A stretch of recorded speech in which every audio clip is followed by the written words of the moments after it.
안녕하세요. 곽기영입니다. 이번 영상은 오늘 새벽 12월 19일에 열린 2022년 카타르 월드컵 아르헨티나와 프랑스의 결승전에 대한 분석입니다. 이번 결승전은 승부차기 혈투 끝에 아르헨티나의 승리로 끝났습니다.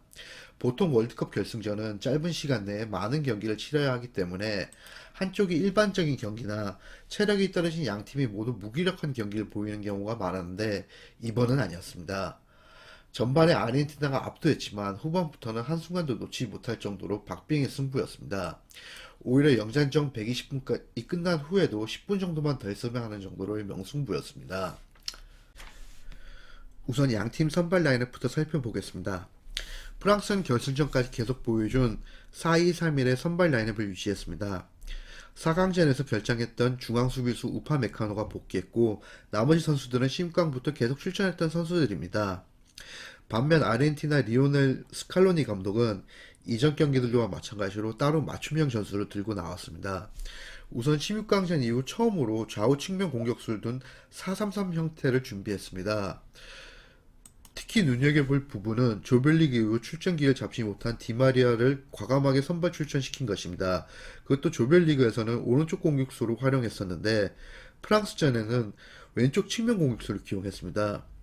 또 하나 중요한 점은 일자 형태의 중앙 미드필드진의 오른쪽에 위치한 데폴 선수입니다. 이 두 선수의 기용으로 스칼로니 감독은 프랑스의 전술을 무너뜨리게 됩니다. 이 부분에 대해 상세히 설명한다면 화면을 보시다시피 프랑스는 이번 대회에서 양쪽 풀백의 비대칭 형태를 운영하고 있습니다. 공격적인 성향의 왼쪽 수비수 에르난데스의 공백을 메꾸기 위해 반대쪽 오른쪽 수비수 쿤데는 공격에 가담하기보다는 중앙 수비수들과 비슷한 선상에 위치해 3백 형태를 만듭니다. 화면에 보시다시피 에르난데스 선수는 은바페 선수와 거의 동일 선상에 전진 배치하고 있습니다. 이런 에르난데스와 은바페의 왼쪽 측면 라인을 막기 위해 데폴 선수가 아르헨티나 오른쪽 미드필더로 기용된 것입니다. 데폴 선수가 오른쪽 수비수 몰리나와 함께 전반 내내 에르난데스와 은바페를 철저히 수비를 하여 프랑스의 공세를 막아내버렸습니다.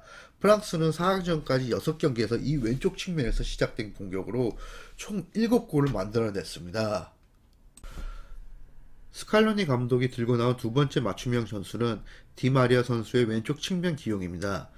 전반 내내 아르헨티나의 공격 형태는 메시가 중앙과 오른쪽 측면에서 수비수를 끌어모은 후 비어있는 왼쪽 측면의 디마리아에게 크로스를 올려 공격을 전개를 맡기는 형태입니다. 디마리아가 스피드랑 발재간이 좋기 때문에 프랑스의 오른쪽 측면 공격수인 덴벨레나 쿤데 선수와의 1대1 상황을 만드는 것이 목표였습니다. 이 화면에 보시다시피 오른쪽 측면에 있는 데폴 선수가 중앙에 있는 메시 선수에게 공을 내주고 메시가 자신에게 두 명의 수비수가 집중하고 있는 동안 비어있는 왼쪽 측면에 있는 디마리아 선수에게 공을 내줍니다.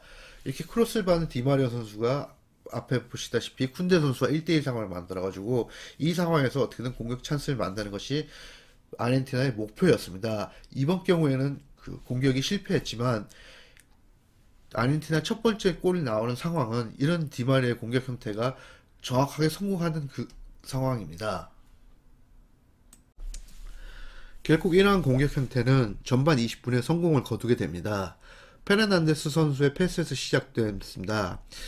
마클레스테르는 페르난데스 선수의 패스를 받아가지고 옆에 있는 알바레스 선수한테 다시 공을 내주게 되고 알바레스 선수 역시 왼쪽 측면으로 길게 공을 찔러줍니다. 이를 본 디마레 선수가 빠르게 측면 쪽으로 쇄도해 들어가 공을 잡아내가지고 계획대로 덴벨레 선수와 1대2 상황을 만들어냅니다.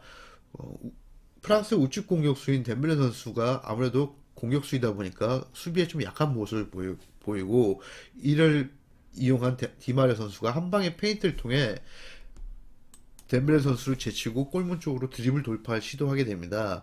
이런 재빠른 드리블 돌파를 결국 덴벨레 선수는 파울로 수밖에 막아낼 수밖에 없었고 조금 약한 파울이긴로 보여지지만 어쨌든 심판은 페널티킥으로 선언했습니다. 이 페널티킥을 메시 선수가 침착하게 잘 성공을 시켜 아르헨티나가 첫 골을 넣고 앞서가게 됩니다. 이렇게 프랑스 상대로 선제골은 아르헨티나가 경기의 주도권을 가져가게 되고 전반 36분에 두 번째 기회를 만들어냅니다. 아르헨티나는 역습 상황에서 단 한 차례 드리블도 없이 5차례 깔끔한 패스를 통해서 추가골을 성공시킵니다. 시작은 몰리나가 마클리스테르한테 전방에 내주는 첫 번째 패스고, 두 번째는 마클리스트가 다시 메시에게 내주고, 메시 역시 전방으로 쇄도하고 있던 알바레스한테 가볍게 패스를 찔러줬고, 알바레스 역시 두 번째 패스의 주인공이었던 마칼리스테르가 오버리핑에서 전방을 쇄도하고 있는 모습을 보고 길게 멀리 찔러줍니다.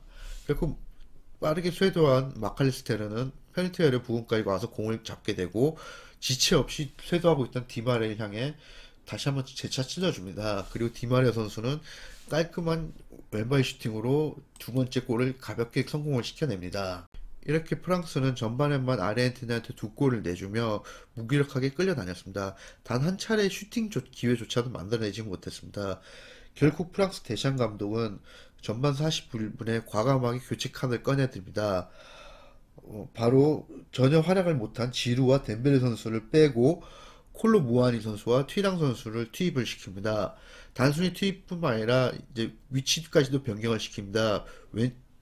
왼쪽 측면에 있던 음바페 선수를 중앙으로 옮겨서 데폴 선수와 몰리나의 어떤 협력 수비에 좀 자유롭게 움직일 수 있도록 중앙으로 옮겨주고, 콜로 무아니와 튀랑을 좌우 측면 공격수로 기용을 하게 됩니다.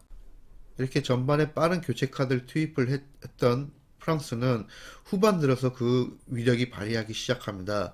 특히나 오른쪽 측면에 있던 콜로 무아니 선수가 폭넓은 활동량을 보이면서 계속해서 오른쪽 측면에서 좋은 모습을 보이게 되고, 이에 따라 공격에 거의 가담하지 않던 쿤데 선수도 공격을 가담하게 됩니다. 이렇게 화면 보시다시피 후반 들어서 쿤데 선수는 거의 에르난데스 선수와 비슷한 위치까지 올라와가지고 적극적으로 공격에 가담을 합니다.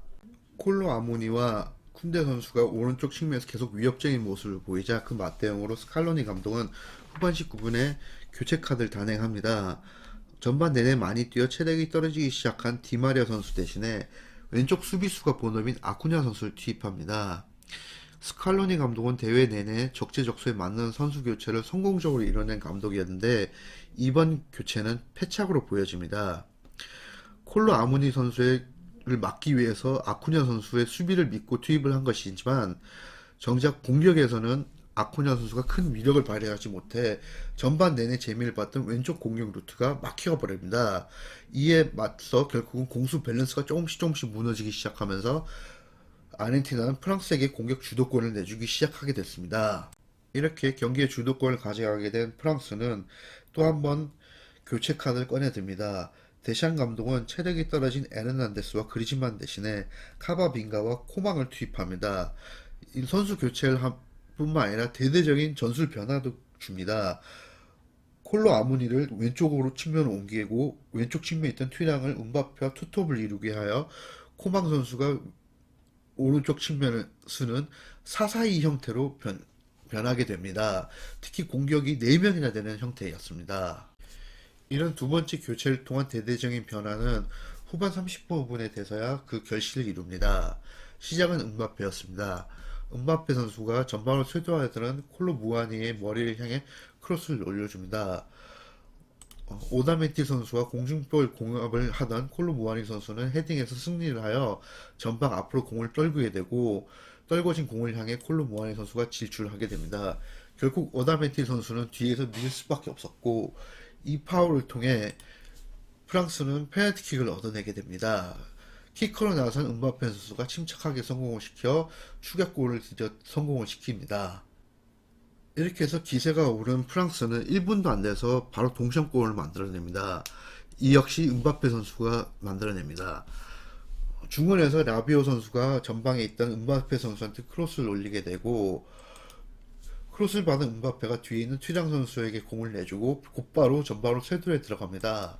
튀랑 선수 역시 공을 받자마자 음바페를 향해 전방으로 공을 찔러주게 되고, 이 패스를 받은 음바페 선수가 기가 막힌 오른발 발리 슈팅으로 골문을 가름게 됩니다. 이 상황을 보시다시피 정말 낮게 깔려 들어오는 공을 몸을 최대한 낮춰서 정확하게 그냥 중거리 슈팅으로 차내버립니다. 이렇게 극적으로 동점을 만든 프랑스는 계속 기세를 타올라 아르헨티나를 공격했지만 아르헨티나의 반격 역시 만만치 않았습니다. 양 팀은 계속해서 잇따른 공방전을 치렀지만 양팀 골키퍼가 잇따른 선방을 쇼를 보여주면서 결국 연장 전반전까지 양 팀의 균형은 그대로 유지가 됐었습니다. 균형이 깨진 것은 이제 연장 후반에 들어갔었습니다. 지금 상황에서 보시다시피 메시게 선수가 역습상에서 공을 받아가지고 뒤에 오고 있는 몰리나 선수에게 패스를 내주고 옆에 알바레스와 함께 같이 전방으로 쇄도에 들어갑니다. 공을 받은 몰리나 선수는 수비수들 팀 사이로 쇄도에 들어간 알바레스 선수에게 전방으로 공을 내주게 되고 메시 선수도 계속해서 전방으로 쇄도에 들어갑니다. 공을 받은 알바레스 선수가 기가 막히게 오른발 슈팅을 날렸지만 아쉽게도 골키퍼의 선방에 막혀버립니다. 이렇게 기가 막히게 골키퍼가 선방을 했지만 다행히도 흘러나온 공이 이렇게 메시의 정면을 향하게 됐고 메시는 이를 놓치지 않고 그대로 골문 안으로 찔러 넣습니다. 뒤에 수비수가 한 명이 대기하고 있어가지고 들어오자마자 공을 수비수가 걷어냈지만 지금 보시다시피 이미 공은 골라인을 넘어섰습니다. 다시 아르헨티나가 승기를 가져가는 듯 했지만 프랑스도 곧바로 반격을 가했습니다. 연장 후반 10분쯤에 코너킥 상황에서 코너킥을 받은 우파 메카노가 뒤쪽에 있는 음바페 쪽으로 공을 흘립니다. 그리고 공을 받은 음바페 선수가 과감하게 오른발 슈팅을 날렸지만 이 슈팅이 수비수 몬티엘의 벽에 막혔습니다. 하지만 팔꿈치에 맞게 되는 바람에 핸들볼 파울로 페널티킥을 선언받게 됩니다. 보시다시피 이렇게 팔꿈치에 맞게 됩니다. 결국 음바페 선수가 이 페널티킥마저도 침착하게 성공을 시켜 월드컵 결승전에서 역사상 두 번째로 헤더트릭을 달성합니다. 또 이 골로 음바페 선수는 득점왕 선두로 나서게 됐었습니다. 양 팀은 계속 치열한 공방전을 펼쳤지만 정규 시간 90분, 영장전 전후반 30분 총 120분간의 승부를 가리지 못해 승부차기에 들어가게 됐습니다. 승부차기에서는 우선 아르헨티나가 좀 유리한 상황이었습니다. 아르헨티나의 마르티네스 골키퍼가 페널티킥 선방에 뛰어난 모습을 보이기 때문입니다. 이미 네덜란드와의 8강전에서 승부차기를 펼쳤는데 마르티네스 골키퍼가 두 명의 킥을 선방을 해내어 4강 진출을 이끌었었습니다. 지난해 코파 아메리카 콜롬비아와의 4강전에서도 콜롬비아 선수 3명의 킥을 막아내 결승으로 이끌어내기도 했었습니다.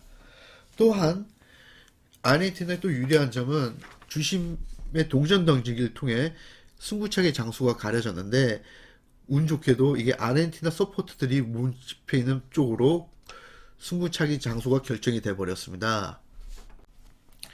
이렇게 양팀 첫 번째 키커들이 침착하게 페널티킥을 성공시킨 가운데 프랑스의 두 번째 키커 코망 선수의 슛을 마르티네스 선수가 기가 막히게 선방을 해냅니다. 이어진 세 번째 키커인 추아메니 선수가 왼쪽으로 벗어난 실축을 하게 됩니다. 심지어 이 킥이 만약 조금 안쪽으로 골대 안쪽으로 슈팅이 방향을 잡았었어도 보시다시피 마르티네스 선수가 막아냈을 가능성이 높습니다. 결국 아르헨티나 선수들은 네 번째 키커까지 모두 침착하게 다 성공을 시켜가지고 아르헨티나가 승부차기에서 4대2로 승리를 하게 됩니다.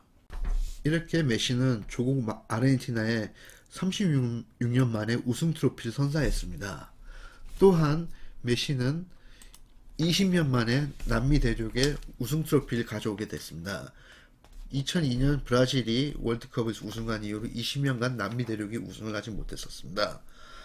또한 메시는 개인적으로도 최우수 선수에게 주는 골든볼을 차지했습니다.